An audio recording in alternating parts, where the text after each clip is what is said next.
Salut à toutes et à tous, j'espère que vous allez bien, heureuse de vous retrouver. Je tenais tellement à vous faire une petite vidéo en extérieur, mais le temps qu'il fait, je vous assure, ne me donne pas du tout envie. Je pense que je vais repartir tout de suite chez moi, je vais repartir à l'intérieur. Je voulais tellement marcher, en profiter pour me relaxer un peu. Hier, il faisait moche et aujourd'hui, j'ai vu ce semblant de soleil, mais il fait un temps yo-yo, c'est pas possible. Et vous savez, ces derniers temps, il fait pas bon d'éternuer ou de tousser en public. Vous risquez d'être traité comme un paria. Et moi, j'ai pas du tout envie de rallonger encore la liste de toutes les personnes qui souffrent en ce moment à cause de ce virus qui circule. Mais d'abord, quel est le point commun entre Chris Boussoukou, champion du monde de boxe thaï, et Yuri Kalinga?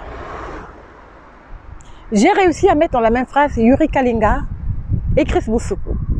Quel est le point commun entre ces deux boxeurs?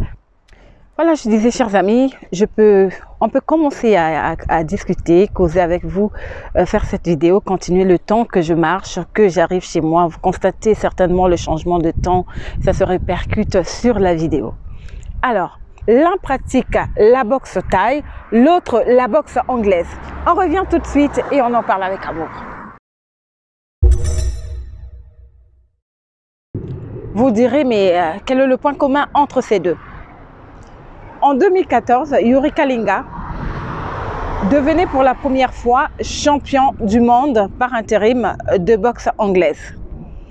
Quant à Chris Boussoukou, il devenait pour la première fois à 22 ans champion du monde des moins de 68 kilos de la boxe thaï. Quelle a été ensuite l'évolution de leur carrière? Chris Boussoukou, Yuri Kalinga, on en parle avec amour. Voilà, je suis revenue à l'intérieur parce que dehors, c'est pas possible. Or là, je me sens bien. Il y a le chauffage et tout. S'il y a des Congolais qui ont porté haut l'étendard de la boxe anglaise, que ce soit du côté de Brazzaville ou de Kinshasa, nous avons bien sûr Anakle Wamba. Anakle Wamba, cette fois champion du monde des lourds légers, boxe anglaise. Nous avons celui qui a été sacré champion du monde au début de l'année 2020, précisément le 31 janvier 2020. Son nom, c'est bien sûr Junior Ilunga Makabu, originaire de la République démocratique du Congo, devenu champion du monde des lourds légers de la WBA. Voilà, de la WBA. Champion du monde, et d'ici là, certainement ce qui retarde, c'est la pandémie, mais d'ici là, Junior Ilunga Makabu défendra donc son titre face à un challenger, que ce soit du côté des Africains, les Nigérians, les Sud-Africains ou les Russes qui sont bien placés. Junior Ilunga Makabu va défendre son titre de champion du monde, un titre qu'il a bien sûr gagné au début de cette année. Salutations à lui et bravo encore champion. Et en République démocratique du Congo, s'il y a un boxeur, un garçon qui fait parler de lui, qui a fait parler de lui ces 10 dernières années, c'est bien sûr Yuri Kalinga, El Toro. Il est né en 1988, mais on l'a découvert entre 2010 et 2014, où il a fait parler son point. C'est un boxeur très robuste, très puissant, d'où ce surnom de El Toro, qui n'est reculé jamais. Plusieurs combats, 16 KO au moins, je ne sais pas s'il en a ajouté, mais voilà. Et Yuri Kalinga est devenu champion par intérim, champion du monde de boxe à Monaco en 2014. Yuri Kalinga vient de passer dans une autre dimension. Lui qui clame depuis bien longtemps être un très grand, l'a enfin prouvé. El Toro vient de décrocher la ceinture WBA des lourds légers. Le Gravinois est champion du monde.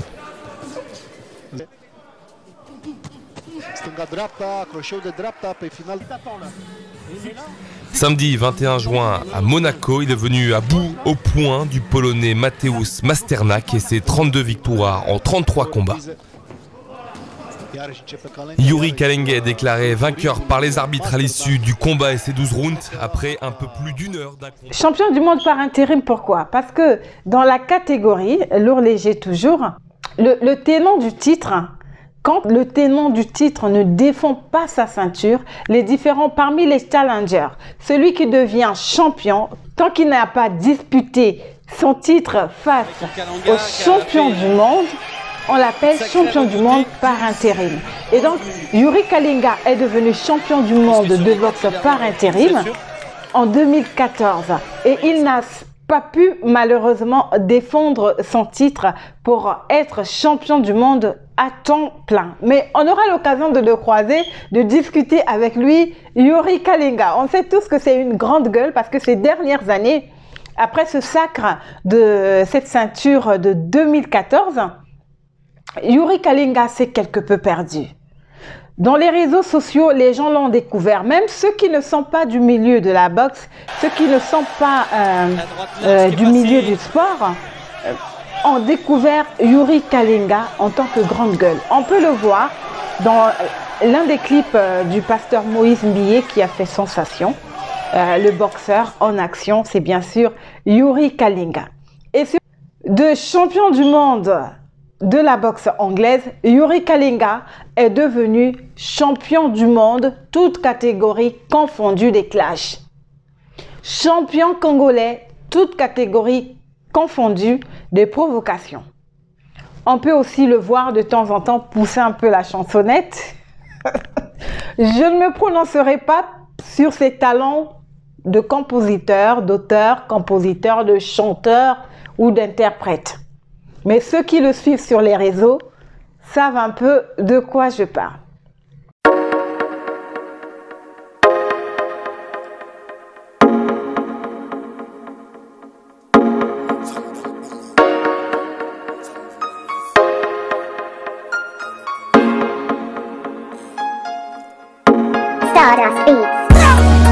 Ah Seigneur, où j'irai en enfer, où j'irai en enfer, ou au ciel, ô Seigneur. Ah Seigneur, si j'ai pété un plan, le Congo va mal, le Congo va mal. Nos familles vont mal, nos parents vont mal. Ils nous ont enterrés tous ensemble. Si en France, toutes les portes lui étaient pratiquement fermées, Yuri Kalenga a trouvé un club en Belgique où il s'entraîne, un nouvel entraîneur pour essayer de retrouver un peu son niveau de 2014 et revenir à retrouver les sommets, côtoyer encore les sommets et pourquoi pas gagner encore un titre. C'est tout ce que nous lui souhaitons et si l'occasion se présente de le croiser, nous en saurons davantage sur El Toro Yuri Kalenga. Si la boxe anglaise utilise les poings, la boxe thaï en utilise et les poings et les pieds. C'est pourtant ici que s'entraînent Chris Boussoukou et Dylan Salvador, les deux dernières pépites du Muay Thai Boxe Thaï. Depuis 10 ans, ce petit club est reconnu dans le monde entier comme étant l'un des meilleurs centres de formation pour boxeurs.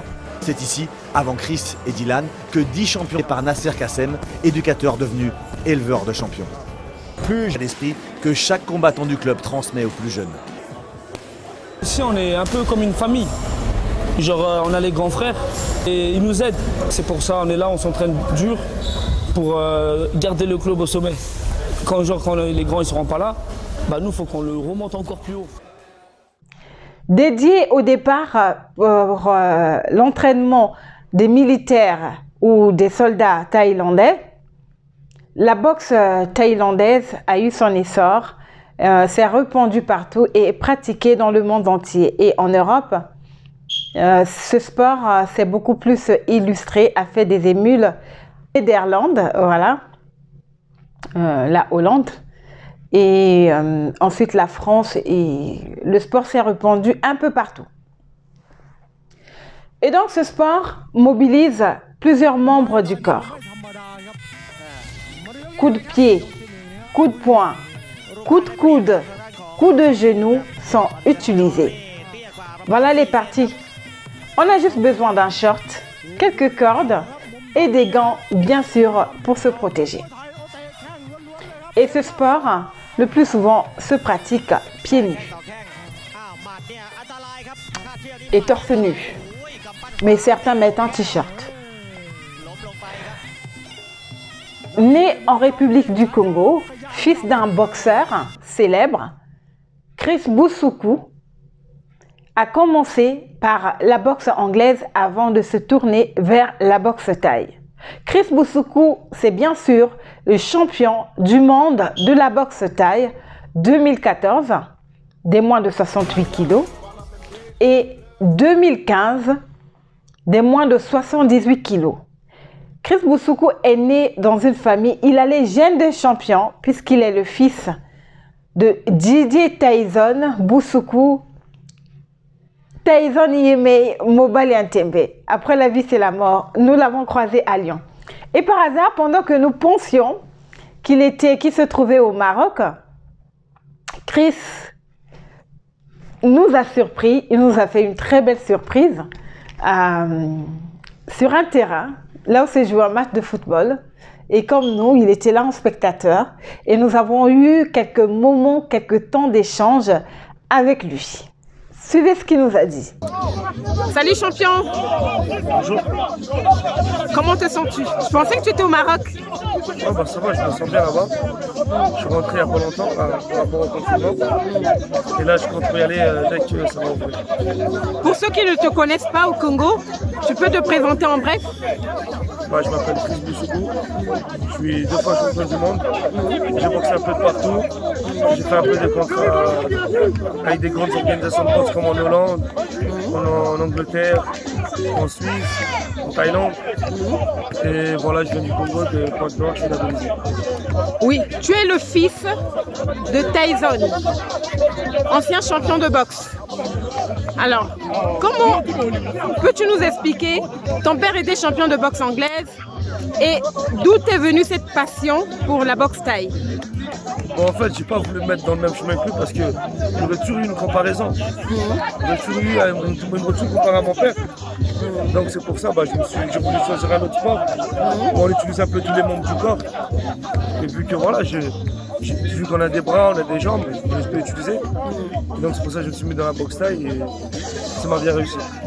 Et tu as eu des modèles dans ce domaine ou pas? Oui, j'ai eu des modèles, beaucoup de modèles.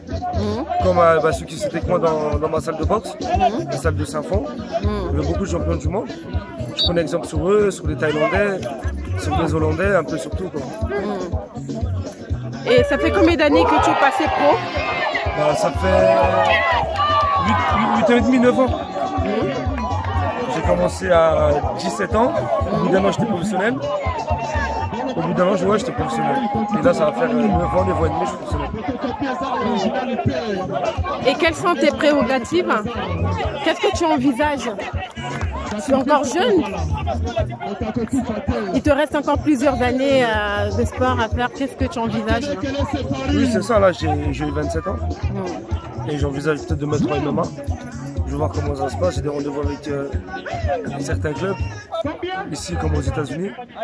Donc je vais voir pour aller voir comment ça se passe là-bas et si je peux m'installer et commencer à m'entraîner et montrer que je suis capable. Et est-ce que tu as la reconnaissance de ton pays, du Congo? Est-ce que tu as été contacté? Est-ce qu'ils sont au courant qu'il y a un enfant du pays, précisément de Pointe-Noire, qui est champion du monde? Non, je pense pas. Non, je pense pas. Non, j'ai pas été contacté. Mais bon, après voilà, après moi je m'attarde pas trop dessus. Je fais mon sport, je me focalise vraiment dessus. Après, en espérant que c'est le succès qui fera parler. Parce qu'en fait, c'est un sport, en fait, t'es obligé d'être vraiment à fond dedans. Si tu commences à te baser sur rechercher à attirer l'attention sur toi, à vouloir à te perdre un peu, à vouloir calculer là ou là, bah, tu vas pas sais, je ne veux pas être à 100% en fait dedans. Donc, Bah, je fais attention à ce que je mange. Je m'entraîne aussi dur que les autres jours. Je lâche pas. En fait, c'est un sport en fait comme tous les sports. Si on commence à rester sur ses acquis, on n'avance pas. Et je travaille aussi dur le jour d'après que j'ai travaillé hier. Et je travaille tous les jours, je m'entraîne 2 fois par jour, le matin et le soir, pour garder la forme. Et des fois, quand j'ai le temps, bah, je vais en Suisse, aller m'entraîner un peu avec d'autres boxeurs qui sont un peu élevés dans le niveau, pour pouvoir garder un bon rythme. Bah, mon message à la jeunesse congolaise, c'est qu'on a beaucoup de potentiel. Et au pays, il y a beaucoup de jeunes qui sont délaissés. Ce serait vraiment bien que beaucoup de qui puissent former un peu plus de trucs dans le sport, pour pouvoir entretenir un peu les jeunes, parce qu'en fait, c'est comme s'ils sont délaissés un peu. Et moi, je suis un jeune parmi tant d'autres. Si je suis champion du monde, c'est qu'au Congo, on peut en trouver des milliers, que ce soit dans la boxe ou dans le foot, ou dans n'importe quel sport, quoi. En 2017, Chris Boussoukou a fait un break sur sa carrière pour des raisons personnelles, mais ensuite en 2018 il est revenu et aujourd'hui il parcourt un peu le monde, que ce soit en Suisse, en Thaïlande. Dernièrement il est en Thaïlande pour les entraînements. Il se bat chaque jour pour s'entraîner avec les meilleurs et être au sommet. Le but était donc de vous présenter Chris Boussoukou, champion du monde, double champion du monde s'il vous plaît, de boxe thaï. Nous le suivons de très près. À 27 ans, c'est pas encore fini. Il a encore des choses à proposer au public sportif et surtout aux passionnés de la boxe thaï, du muay thai et pourquoi pas des autres arts martiaux.